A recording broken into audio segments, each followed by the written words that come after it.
మీ ఎలాంటి వ్యాపార ప్రకటనలకైనా వెంటనే మా ఛానల్ సంప్రదించండి. ప్రస్తుతం మనతో పాటు ప్రముఖ ఆధ్యాత్మికవేత్త ఐకాన్ ఆస్ట్రాలజర్ గట్టపల్లి సురేష్ బాబు గారు ఉన్నారు. 2026లో మేషరాశి వారి పరిస్థితి ఏ విధంగా ఉండబోతుందో గురుగారు మాటలోనే అడిగి తెలుసుకుందాం. నమస్కారం గురుగారు. జై శ్రీమన్నారాయణ. సో 2026 కొత్త సంవత్సరం జనవరి నుంచి డిసెంబర్ వరకు మేషరాశి వారి పరిస్థితి ఏ విధంగా ఉంటుంది? ఉగాది నుంచి మనకి స్టార్ట్ అయినప్పటికి కూడా ట్రెండ్కి తగ్గట్టుగా మనం మాట్లాడాలి. సో ప్రజెంట్ కొత్త సంవత్సరం నాకు ఎలా ఉంటుందనే ఎక్సైట్మెంట్ ప్రతి ఒక్కరికి ఉంటుంది. మరి వీళ్ళ పరిస్థితి ఏంటి? ఎటువంటి జాగ్రత్తలు తీసుకోవాలి వీళ్ళు? ముందుగా మన ప్రేక్షకులందరికీ కూడా హ్యాపీ న్యూ ఇయర్, అడ్వాన్స్గా నూతన సంవత్సర శుభాకాంక్షలు అన్నమాట. ఈ సంవత్సరం ఫస్ట్ మనం అనుకోవాల్సింది ఏంటంటే కనుక మేషరాశే కాదు, ద్వాదశ రాశులు వారు అందరికీ కూడా దిగ్విజయంగా ఉండాలని కోరుకుందాం. వారు అనుకున్నటువంటి కోరికలు నెరవేరాలనుకుందాం. ఏదో నేను సీఎం అవ్వాలి, నేను కలెక్టర్ అవ్వాలని కాకుండా జెన్యున్గా కోరేటువంటి కోరికలన్నీ కూడా నెరవేరాలని మనస్ఫూర్తిగా కోరుకుందాం. ఎదుటి వాళ్ళని మోసం చేయకుండా, ఎదుటి వాళ్ళని దీన్ని చేపెట్టకుండా జెన్యున్గా బ్రతికేటువంటి వాళ్ళు ఎలా ఉండాలనుకుంటారో అలా ఉంటే చాలు. ఎప్పుడు కూడా వారు బాగుపడుతున్న వ్యసనం, రంది, కుళ్ళు, కుతంత్రాలు లేకుండా ఉంటుండేటువంటి వారు, ఎదుటి వాళ్ళ భార్యల మీద, ఎదుటి వాళ్ళ భర్తల మీద కన్ను లేకుండా ఉండేటువంటి వారు, ఏదైనా కష్టపడాలి బ్రతకాలి అనుకున్నటువంటి వారు, మోసం చేయాలి బ్రతకాలి అని కాకుండా ఉండేటువంటి వారు అందరూ కూడా దిగ్విజయంగా 2026 సంవత్సరంలో చాలా బాగుండాలని మనస్ఫూర్తిగా అయితే కోరుకున్నాం. ఇకపోతే మేషరాశి, అశ్విని భరణి కృతిక 3 నక్షత్రాల కలయికతో ఉండేటువంటి రాశి మేషరాశి. ఇక 12వ స్థానంలో వీరికి వచ్చేసి శని భగవానుడు, ఇటు చూస్తే కనుక 3వ స్థానంలో గురువు, ఇక్కడ చూస్తే 11వ స్థానంలో ఒక కుజుడు, రాహువు, అలానే కనుక తిరుగుతూ ఉండేటువంటి గ్రహాల్లో కుజుడు, శుక్రుడు, అలానే మనకి ఇంకొక చూస్తే కనుక రవి భగవానుడు, బుధుడు, ఇవి తిరుగుతూ ఉండే గ్రహాలు 30 రోజులు 40 రోజులకు ఒకసారి తిరుగుతూ ఉంటాయి. ఇకపోతే వీరి గ్రహచరణ చూస్తే ఇక్కడ చూస్తే సింహరాశిలో వచ్చేసి కేతు ఉన్నాడు.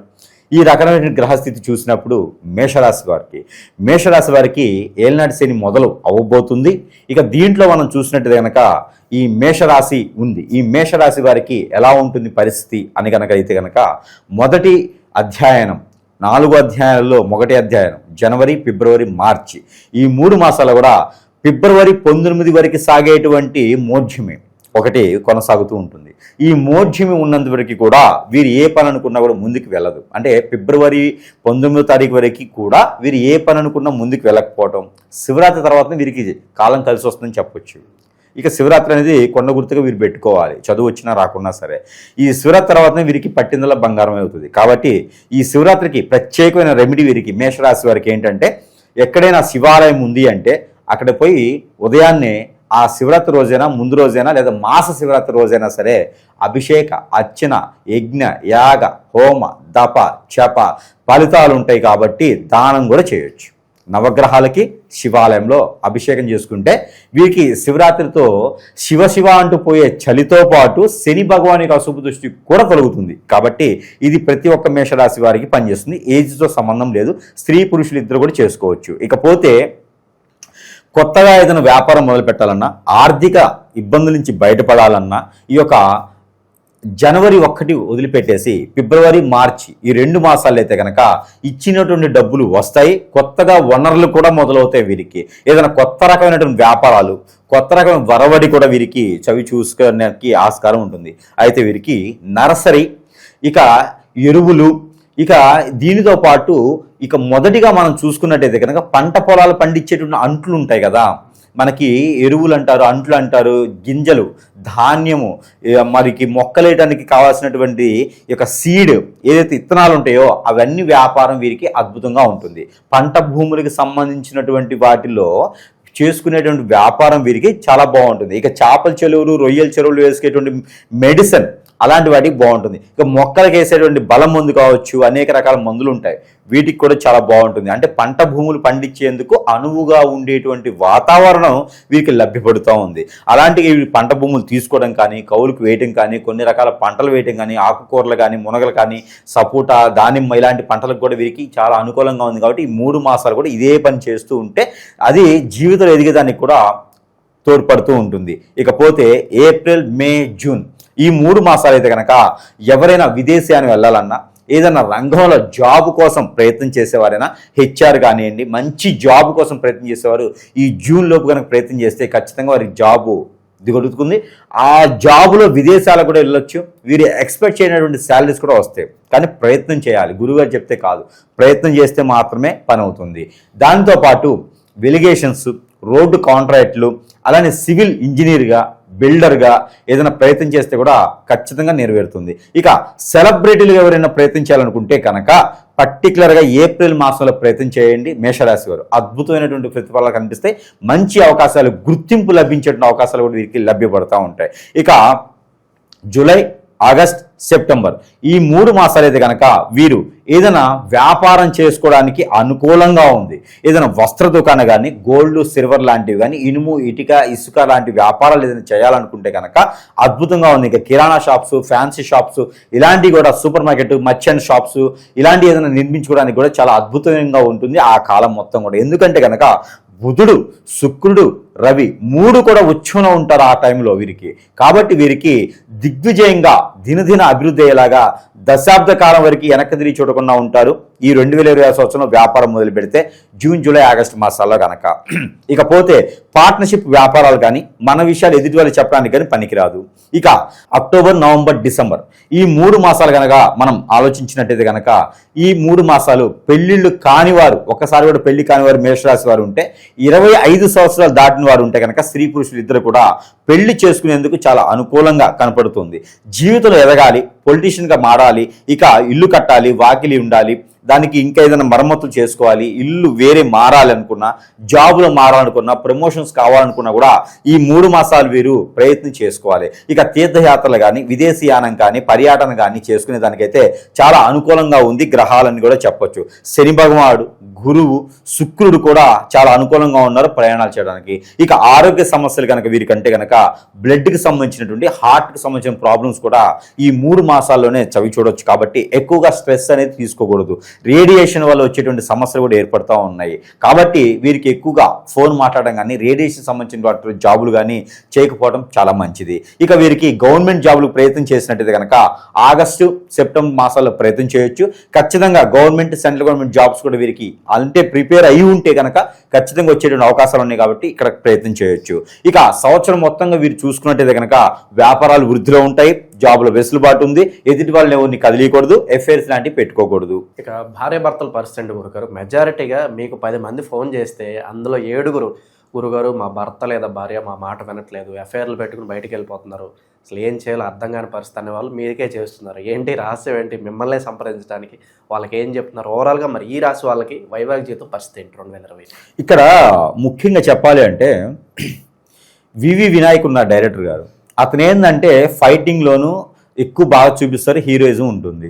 ఇక రాజమౌళి గారు ఉన్నారు. రాజమౌళి గారు ఏంటంటే హీరోని ఎలా వాడుకోవాలో తెలుసు, ఎవరిని హీరో చేయాలో తెలుసు, ఎవరైనా హీరో అయిపోతారు. ఇకపోతే అనిల్ రావిపూడి ఉన్నారు. కామెడీ ఎలా తీయాలో, హీరోయిజం ఎలా చూపించాలో, అందులో సీరియస్ ఎలా తీయాలో తెలుసు. ఇలాగ వాడికి ఒక నాడి ఉంటుంది. అలానే మనకి ఆస్ట్రాలజీ, న్యూమరాలజీలోను, అలానే తంత్ర మంత్ర జ్యోతిష్యంలోను ఈ యొక్క నాడి, ప్రజలు ఏంటంటే మన నాడిని పట్టుకున్నారనమాట. ఇక ఏదైనా భార్యాభర్తలు విడిపోయినా, వశీకరణ విద్యలు కావాలన్నా, వాటి నుంచి వైదొలగాలన్నా, ఇక లవ్ సక్సెస్ అవ్వాలన్నా, బిజినెస్లో పరంగా అయినా, ఇలాంటి వాటికి ఈయనే సరైనటువంటి వ్యక్తి అని ఎంచుకోవడంలో ప్రజల కన్నా పెద్ద వేరే మనకు కూడా తెలియదు. లేదు, అది అవుతుంది కాబట్టి అది వారికి అలాగా సెట్ అయిపోయి నా దగ్గరికి వస్తే మిమ్మల్ని దోచుకోను, అందరి గురువు వల్ల నేను కాదు అని చెప్పి ఒక ఎగ్జాంపుల్ అయితే వాళ్ళకి పెట్టి చూపించి. ఎంతమంది అబ్బా, ఇప్పుడు ఒకటి ఉన్నది నానవాడి ఏంటంటే ప్రతి దేవుని దగ్గరికి వెళ్ళండి, ప్రతి దగ్గర దర్శనం చేసుకుంటే, ప్రపంచం అంతా తిరిగి చివరికి కాశీకి రండి అనేది మన కాశీలో ఉండేటువంటి శివయ్య చెప్తాడు అనమాట. అలానే అందరు గురువుల దగ్గరికి వెళ్ళండి, పేరున్నాడు, పేరు లేడు, చదువుకున్నాడు, చదువు లేనాడు, ఆ పబ్లిసిటీ చేసేవాడు, నడుముకి ఎంటుక కట్టుకున్నాడు, చేతులు త్రిశూలం పెట్టుకున్నాడు, అందరి దగ్గరికి వెళ్ళండి. అందరి దగ్గరికి వెళ్ళిన తర్వాత చివరికి నా దగ్గర రండి అనే టైప్లో చివరికి నన్ను ఎంచుకోవడం జరుగుతుంది అనమాట. అప్పటికి జేబులన్నీ అయిపోతాయి, జేబులు కూడా ఉండవు, ఒక్కోళ్ళకి అన్నీ అయిపోతాయి అనమాట, జేబులు కూడా ఖాళీ అయిపోతాయి. అలాంటి వారు ఇక ఛార్జీలకు డబ్బులు లేని వారు ఇక ఫోన్లోనే నాకు పరిష్కారం చూపి, కాళ్ళు అరిగిపోయినాయి, మోకాళ్ళు అరిగిపోయినాయి, రాలేకపోతున్నాం అని చెప్పేసి అనేటి వాళ్ళందరూ కూడా మన దగ్గర రావడం. ఈరోజు నా దగ్గర 15,000 మంది కేసులు ఉన్నాయి. సేమ్ ఇలాగా భార్యాభర్తల మధ్య నుంచి వెడబాటు, ఏం సమస్య లేకుండా పెద్దలు కుదిర్చిన సంబంధాలు, లవ్ మ్యారేజ్ చేసుకునే వారు, అన్యోన్యంగా ఉండేవారు, ఎప్పుడు కూడా బయట మొహం ఎరగని వాళ్ళు, కుటుంబ సభ్యుల్లో మెలిగేటువంటి వారు, నాగరికత లేనివారు, వారి పని వారు చేసుకునేవారు, ఉమ్మడి కుటుంబంగా ఉండేవారు, పేరు ప్రఖ్యాత హోదా డబ్బు పలుకుబడి వారు పేరు నిలబెట్టుకునేటువంటి ఉమ్మడి కుటుంబాలు, అంత ప్రాసిద్ధి చెందినటువంటి కుటుంబాల నుంచి కూడా బయటికి తీసుకురావడం. కొన్ని సంస్థలు ఉన్నాయి, కొన్ని సంఘాలు ఉన్నాయి. ఇవేంటి అంటే కొన్ని సంఘాల యొక్క విధ్వంసం సృష్టించడానికి ఏర్పడేటువంటి వాళ్ళలో ప్రతి ఒక్కరిని అంటున్నాను నేను, అందరి గురువుల్లోనూ ఉన్నారు ఇది. వారి పంచివాడు తడుపుకుంటే వాడి పంచివాడు నిలబెట్టుకుంటే చాలా అంటున్న వారు, కానీ సమాజం కోసం చేసేటువంటి వారు ఎవరైతే ఉండరు. కాబట్టి వీరంతా కూడా చేసేది ఏంటంటే కదా, కొంతమందిని ఏర్పరిచి కొన్ని సంఘాల వాళ్ళు ఏం చేస్తున్నారంటే వారి మీద హిప్నాటిజం, బ్లాక్ మ్యాజిక్, వశీకరణ లాంటి నేర్పి మరుగు మందు అని ఉంటుంది, ఈ మరుగు మందు పెట్టడం నేర్పేసి ఉన్నతమైన స్థానంలో ఉన్నటువంటి ఆడవారిని, ఉన్నతమైన శిఖరాలను అందుకున్నటువంటి మగవారిని చెడగొట్టేందుకే వీరి అంచనాలు, చెడగొట్టేందుకు వీరి ఆలోచనలు. వారికి ఏదో రకమైనటువంటి మందులు పెట్టడమో, వారికి ఏదో రకం పొగిడి వాళ్ళని బయట తీసుకురావడమో, వాళ్ళ పొరుగు ప్రఖ్యాత పోయేలా చేయడమో, వారి కుటుంబం చెట్టుకోరు గుట్టుకోరు అవటము, ఇలాంటి చేసేవారు ఈ మధ్యకాలంలో చాలామంది ఎక్కువైనారు. అందుకే నేను ప్రతి వీడియోలో చెప్తా ఉన్నాను, మన సంబంధించిన పర్సనల్ విషయాలు కానీ ఎవరిని నమ్మి మన విషయాలు చెప్పకూడదు. మనం ఏంటి అనేది ఎదుటివారికి తెలియజేస్తే వారు వ్యసనంతో, రందితో, కుళ్ళుతో, కుతంత్రంతో ఇవే ఉన్నాయి. కలియుగంలో 2025 సంవత్సరం కాదు, 2020 సంవత్సరంలో మనిషి పీక్కు తినేటువంటి పరిస్థితి ఏర్పడతా ఉంది ఇలాంటి విషయాల్లోనూ. వారు ఎదగడు. ఒక సామెత ఉంటుంది, గడ్డి వాము మీద కుక్క తను తిందో ఎదుటి వాళ్ళని తినేదు. కొత్త కుక్కలు వచ్చినాయి అనుకో అరుస్తూ ఎమ్మడబడిద్ది, అవి తినవు, అవి పారిపోతాయి. ఇక్కడ ఇద్దరిద్దంటే ఇద్దెందో కాపలం అంటే మురిగిపోయేదాకా ఉండిద్ది, ఆడబడుకునిద్ది కుక్క. అదే అట్లా చేస్తాను. అట్లాంటి కుక్కలు చాలామంది తయారయ్యేసి కుటుంబాల్లో నిప్పులు పోసి కల్లులా సృష్టించి పిల్లల్ని పెద్దల్ని ఒకటి కాకుండా చేసి చెట్టుకొక గుట్టుకోవాలని చేసి పోనీ వీళ్ళని తీసుకెళ్ళి ఏమైనా సాగు సంపాదించుకుంటారా అంటే, పోషించుకుంటారంటే లేదు. వారు కుర్ర పిల్లలు అయితేనేమో అవయవాలు పడేస్తారు, స్త్రీలు పెద్దవారైతేనేమో వారిని వాడి రోడ్డు మీద పడేస్తారు, వారి దగ్గర ఉన్న వనరులన్నీ తీసుకెళ్ళిపోతారు, వారి మైండ్ సెట్ని మార్చేస్తారు, మనసుని మార్చేస్తారు. ఇక వాళ్ళకి ఏమర్థం కాదు, సూసైడ్ చేసుకోవడం ఒకటే. ఈ రోజుల్లో చాలా మంది సూసైడ్లు సగం ఇందువల్ల జరుగుతున్నాయి, సగం గురువు వల్ల జరుగుతున్నాయి. గురువుల వల్ల ఎందుకు జరుగుతున్నాయి, అదొక రీజన్ ఉంది. ఈ కస్టమరు ఎవరైతే ప్రేక్షకులు ఉన్నారో వీరికి అవసరానుసారంగా గురువు దగ్గరకు వస్తే ఏదో చేస్తారని చెప్పి వస్తారు. అది వీరు అవసరంగా తీసుకొని వారిని వీరు ఆడవారైతే హిప్నాటిజం చేస్తారు, ఆడవారిని వాడి వదిలేస్తారు, మగవారి దగ్గర అయితే డబ్బులు గుంజేస్తారు, బ్లాక్ మెయిల్ చేస్తారు, ఆ హిప్నాటిజం చేస్తారు, ఇక బెదిరిస్తారు, మీ అన్ని బయట పెడతా అని చెప్తారు. ఈ రకంగా గురువులు కూడా తయారయ్యారు. కాబట్టి గురువులు మన ఏమన్నా వాళ్ళు దరిద్రులు, వాళ్ళు బాగుపడి సావారు. ఇక గమనించుకోవాల్సింది వీళ్ళు, మనం వీడికి ఏంటంటే ప్రతి ఒక్కటి గమనించుకోవాలి, జాతకంలో ఉండదు. ప్రతి ఒక్క జాతకుడు కూడా గమనించుకోవాలి. ఏదైనా పరిస్థితి బాగాలేకపోతే ఈ రోజులు అందరూ ఏం చేస్తున్నారు, ఏదో తలకమాసం దగ్గరికి వెళ్ళి జాతకం చూపిస్తా ఉన్నారు. ఈ జాతకం చూపిస్తే ఏమి ఉండదు, అందులో మార్పులు. వారికి అవకాశం ఇచ్చినట్టే, ఏ జపమో తపమో పూజో యజ్ఞ యాగం అని చెప్తాడు. ఒకరు ఉంటారు ఇక ఎక్కడ గోకర్ణ వెళ్ళాలంటాడు. ఇక ఇవన్నీ కూడా ఏంటంటే సెట్ అవని అనమాట. మనకు జరిగింది ఒకటి. ఇప్పుడు నీకు క్యాన్సర్ వచ్చింది, గోకర్ణకి వెళ్ళి పూజ చేస్తే క్యాన్సర్ ఎలా తగ్గిద్ది? తగ్గదు. అది దేవుని దగ్గర చేయాలి. అది ఏంటంటే మనకి పాజిటివిటీ రావడానికి, నెగిటివ్ పోవడానికి కాదు. మనలో ఉన్నటువంటి క్యాన్సర్ తగ్గాలి అంటే దేవుడికి పూజ చేస్తే తగ్గదు. దేవుడికి పూజ చేయడం వల్ల మనకి పాజిటివిటీ ఉంటుంది. అది మంచి జరగడానికి మాత్రమే, కానీ చెడు తీసేసానికి కాదు. కాబట్టి నీకు జరిగినటువంటి చెడుని చెడుతోనే తీయాలి. నీకు పాము గరిస్తే మంత్రం వేస్తే తగ్గదు, మెడిసిన్ కూడా ఇవ్వాలి కదా. కాబట్టి ఆ గురువుని కలిస్తే అప్పుడు అర్థమైంది, అప్పుడు వాడికి పూజ చేయించాలి. తగ్గుతుందా పోతాడా లేదని తెలుస్తుంది. ఎదుటి వాళ్ళ దగ్గర డబ్బులు తీసుకుని చేపిస్తే పాపం తోలుతూ తప్పితే డబ్బులు ఉండవు. రెండు కళ్ళకు ఒకటేసారి ఆపరేషన్ చేసుకోవాల్సి వస్తుంది. కాబట్టి ఏం చేయాలంటే మనకి చెడుని చెడుతోనే తీసేయాలి. అది ఎలాగంటే దీనికి మంత్రోచ్చారణ ఉంటుంది, దీనికి కొన్ని క్రియలు ఉంటాయి. డబ్బులు అనేది పక్కన పెట్టండి. ముందు ఎదుటి వారికి బాలేదంటే ఏ గురువైనా ఇలా చేయకుండా వారిని మంచి చేసి వారికి తగ్గిందంటే ఖచ్చితంగా కష్టపడైనా ఇస్తారు. కాబట్టి కొన్ని సంఘ విద్రోహ శక్తులు ఏర్పడేసి ఈ రోజుల్లో ఎన్నో రకాలైనటువంటి క్రియ ప్రక్రియలు చేస్తున్నారు. కాబట్టి వీటన్నిటికీ బానిస అవ్వకుండా ఉండాలి అంటే కనుక చేసుకున్న భర్తను నమ్మాలి, చేసుకున్న భార్యను నమ్మాలి, పిల్లలు కూడా పెద్దలను నమ్మాలి, పెద్దలు చెప్పిందే పిల్లలు వినాలి. ఈ నాగరికత పోయిందా అంటే కనుక ఖచ్చితంగా రాసి పెట్టుకోండి. ఇతను చెప్తున్నాడు అంటే, సురేష్ బాబు చెప్తున్నాడు అంటే ఖచ్చితంగా అక్షరాలు జరుగుతుంది.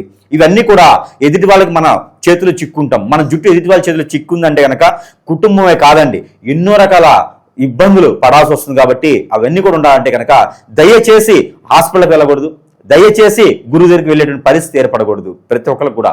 ఇక పోయితే ఇలాంటి చెడు క్రియలు జరిగి ఎవరైనా బాధపడుతుంటే కనుక వారందరూ కూడా ఒకటే మన దగ్గరికి వస్తే ఖచ్చితంగా వారికి మంచి చేసేదానికైతే ఉన్నాము. దానితో పాటు రాలేనటువంటి వారికి కూడా మన దగ్గర మంచోచ్చారణ చేసినటువంటి వస్తువులు కూడా వారికి సమీప దూరంలోకి అందజేస్తూ ఉన్నాం. కాబట్టి దానిలో ముఖ్యంగా మనకి అందరికీ తెలిసిందే, మన దగ్గర చాలా రకాల వస్తువులు ఉన్నాయి. ఇంటికి సంబంధించి ఉంటాయి, ఒంటికి సంబంధించి ఉంటాయి. వారికి ఎలాంటి చెడు క్రియ జరిగినా వాటిని అధిగమించడానికి అయితే ఖచ్చితంగా ముందుంటాము. ఇవన్నీ జాతకాలు అయితే రావండి, జాతకం చూపిస్తే అవ్వదు వీటితో. ఇకపోతే ఇది ఆరవళి కాటుక. ఈ కాటుకనైతే గనక వారు ప్రతిరోజు కూడా తల మీద కానీ అరికాల్లో కానీ ధరించుకోవాలి. ఇది కేవలం భస్మం అంటారన్నమాట. ఎన్నో రకాల కలిపినటువంటి భస్మం ఇది కాటుకలా తయారు చేసి ఇస్తున్నాము. ఇది వచ్చేసి వారికి నరదిష్టి, నరఘోషే కాకుండా పితృదోషాలే కాకుండా వారికి ఇతర కలత్ర దోషం కానీ, నాగదోషం, కుజిదోషం, కాలసర్ప దోషం ఇలాంటి ఏమైనా ఉన్నా కూడా కొంతమేర అధిగమించి, దానితో పాటు ప్రకృతించే దోషాలు అధిగమించి, దాంతోపాటు ఎవరైనా దరిద్రులు మన మీద చేయించే క్రియలు కూడా, ఈ చెడు క్రియలను కూడా అధిగమించడానికి తోడ్పడుతుంది. పిల్లల్లో కూడా ఈ ఎదగలేని తత్వం, నేలపాటుతనం, సరిగా తినకపోవడం, వారి మైండ్ సరిగా పనిచేయడం వాళ్ళకు కూడా ఈ కాటుకు పెడితే కూడా నరదిష్టి అనేది తగ్గిపోతుంది, వాళ్ళలో ఎదుగుదల మొదలవుతుంది. ఇకపోతే ఇంట్లో కూడా హిప్నటిజం చేతబడి ఒకరినొకరు కాకుండా చేసేందుకు, చిరాకులు చేసేందుకు, భార్య మీద కొట్టుకునేలా చేసేందుకు, వెడబాటు చేసేందుకు చాలా మంది చేస్తూ ఉంటారు అన్నమాట. వాళ్ళకి అదే పని. వాళ్ళందరికీ కూడా ఇక సాంబ్రాణి, ఇది 21 మూలికలతో చేసినటువంటి సాంబ్రాణి అన్నమాట. దీంట్లో చాలా రకాలు ఉంటాయి.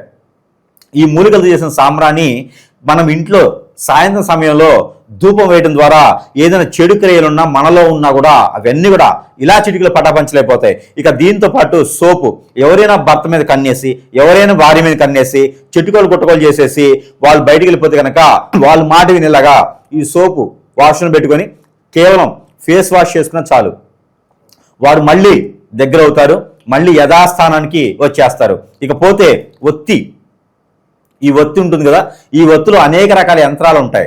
ఈ యంత్రాలు ఉన్నటువంటి ఒత్తిని మట్టి ప్రమిదం పెట్టేసి ఇలా పెట్టి కాల్చాలి. ప్రతిరోజు మస్టర్డ్ ఆయిల్లో ముంచేసి ఇలా కాలిస్తే కనుక ఈ ఒత్తి వల్ల అయితే ఖచ్చితంగా 4వ స్టేజ్లో ఉన్నటువంటి క్యాన్సర్ కూడా తగ్గిపోతుంది. అలాంటి పరిస్థితులు ఉన్నా కూడా ఈ ఒత్తి వెలిగించుంటే చాలు. ఇంటికి అష్టదిబ్బందన, ఎవడైనా దరిద్రుడు చేతబడి చేసినా, ఇంట్లో ఏదైనా పాతి పెట్టినా, ఎదగకూడదని చేసినా, ఆస్తి అంతా నాకు రావాలి, వాళ్ళు వెళ్ళిపోవాలని చేసినా కూడా ఈ యొక్క అష్టదిబ్బందన ముడుపు ఇంటికి సింహద్వారాన్ని కట్టుకోవాలి. ఇది ముడుపు చేసిస్తా.